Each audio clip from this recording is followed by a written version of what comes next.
আসসালামু আলাইকুম বন্ধুরা, নতুন একটা ভিডিওতে আপনাদের স্বাগত। আজকের প্রতিপাদ্য বিষয় হচ্ছে ব্যাটারি থেকে কন্ট্রোলার পর্যন্ত যে মূল তারটা আমরা ইউজ করি, এই তারটা কত এম্পিয়ারের হওয়া উচিত। তো এই তারটা আজকে আমি চেঞ্জ করব।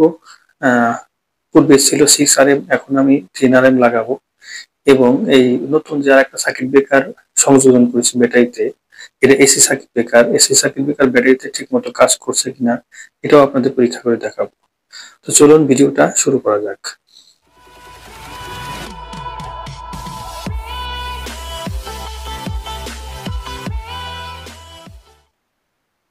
তো বন্ধুরা, পূর্বে যে আমার তারটা ছিল ব্যাটারি থেকে কন্ট্রোলার পর্যন্ত, এই তারটা আমি বেশ কয়েকটা ভিডিওতে বলেছিলাম আপনাদের এই তারে, কারণ এই তারটা সম্পর্কে পুরোপুরি শিওর ছিলাম না। তো পরীক্ষা করে দেখতে পেরেছি তারটা ছিল 6 RM, এবং এটা যখন পুরোপুরি রৌদ্র পায় তখন সর্বোচ্চ 20 এম্পিয়ারের উপরে দিতে পারে না এবং খুব গরম হয়ে যায়। আর এটা তারটার বয়স হয়েছে প্রায় 10 থেকে 12 বছর। এর জন্য আমি তারটা চেঞ্জ করে দিতেছি যাতে পরিপূর্ণ এম্পিয়ার আমার কন্ট্রোলার দিতে পারে, যেহেতু আমার কন্ট্রোলার 30 এম্পিয়ার, সর্বোচ্চ 30 এম্পিয়ার পর্যন্ত দিতে পারবে।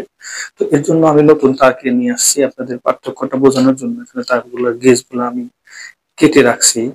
দেখুন বন্ধুরা, এখানে কিন্তু এই যে 10 RM, যেটা কালো এবং ব্লু কালার দেখতে পাচ্ছেন, এটা 10 RM এবং পূর্বে ছিল আমার 8 RM। এর থেকে এর গেজ এবং কতটুকু ভালো এবং বিদ্যুতের পরিমাণ কত বেশি। তো এটা দিয়ে সর্বোচ্চ 50 এম্পিয়ার পর্যন্ত এম্পিয়ার ট্রান্সফার করা সম্ভব। কিন্তু আমাদের অবশ্যই উচিত হবে এই পরিমাণে তার দেওয়া যে তারটাতে ডাবল পরিমাণ এম্পিয়ার যাতে নিতে পারে। তো আমার যেহেতু এখানে 30 এম্পিয়ার প্রয়োজন, তো এখানে আমার অবশ্যই কিছু বেশি দেওয়া উচিত যাতে তারটা গরম না হয় এবং লং লাস্টিং করে। তো আমি তারটা পুরোপুরি চেঞ্জ করি এবং চেঞ্জ করার পর সার্কিট ব্রেকারটাও পরীক্ষা করে আপনাদের দেখাবো। তো চেঞ্জ করার পরে আপনাদের দেখাচ্ছি। বন্ধুরা, আমার তার লাগানো শেষ। তার লাগানোর পরে এরকম হলো।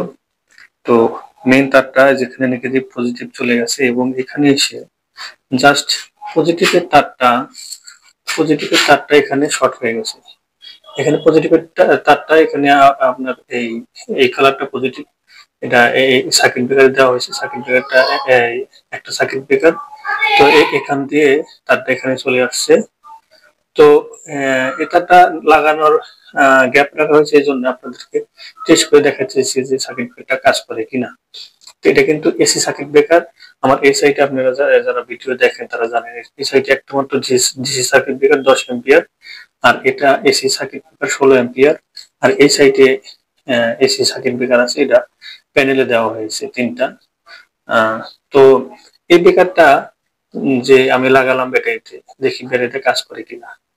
তো এখানে দেখেন, এটা কিন্তু ফায়ার করবে নেগেটিভ পজিটিভ লাইন। দেখেন ব্রেকারের দিকে খেয়াল করেন, ব্রেকারটা কাজ করে কিনা।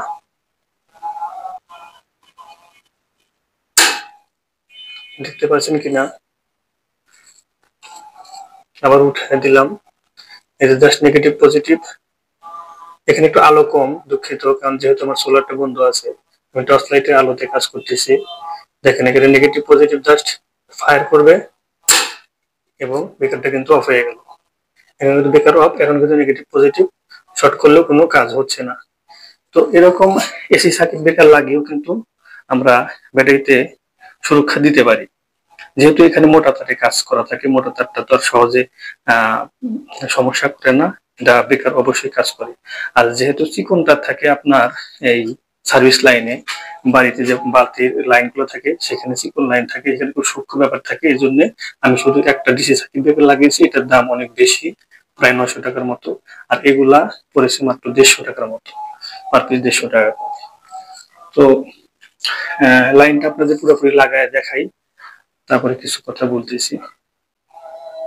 তো বন্ধুরা, আমি যে কন্ট্রোলারে আমার লাইন দিয়ে দিলাম, তো আপনাদের সব দেখানোর জন্যই আমি ধাপে ধাপে কাজগুলো করতেছি। তো এখন দেখেন আমার ইয়ের থেকে, ব্যাটারি থেকে তার সরাসরি ব্রেকার হয়ে কন্ট্রোলার চলে গেল। এখন ব্রেকারটা অন করার পরে জাস্ট এখানে ব্রেকারটা লাগানোর সুবিধা এই যে আমি কাজগুলো করলাম, এখানে কিন্তু শর্ট সার্কিটের কোনো ভয় থাকলো না। এখন আমি ব্রেকারটা অন করতেছি সরাসরি কন্ট্রোলারে, লাইন চলে গেছে। এখন দেন কন্ট্রোলার অটোমেটিক সিলেক্ট করে নেবে ব্যাটারি কত ভোল্ট, 12 ভোল্ট এবং সকল কিছু অটোমেটিক সিলেক্ট করে নিল। তো এই সাইডে আমি ব্রেকারটা বন্ধ করে রাখছিলাম, এখন ব্রেকারটা অন করার সাথে সাথে আমার সোলার লাইন পেয়ে গেল। যে আমার সোলারের দুইটা বাতি দেওয়া আছে ঘরে, এটা আমার স্টোর রুম, দুইটা বাতি দেওয়া আছে। দেখুন এখন কিন্তু আমি পরিপূর্ণ আলো পাচ্ছি এবং আমার সিস্টেমটা পুরোপুরি সুরক্ষিত। তো মোটা তার দিয়ে কাজ করার সুবিধা এটাই যে আমার এখন এম্পিয়ারটা আমি অনেক বেশি পরিমাণে দিতে পারবো ব্যাটারিতে, যেহেতু আমার ছোট ব্যাটারি এতটুকু লাগে না। আমার ব্যাটারি সামনে আমি বৃদ্ধি করবো,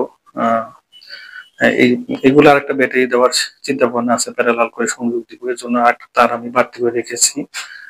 আর এখানে তারটা এই জন্য মোটা দিলাম যাতে লম্বার সময় চার্জিং এর ক্ষেত্রে যাতে তার গরম না হয়ে যায়, পুরোপুরি সুরক্ষিত থাকে।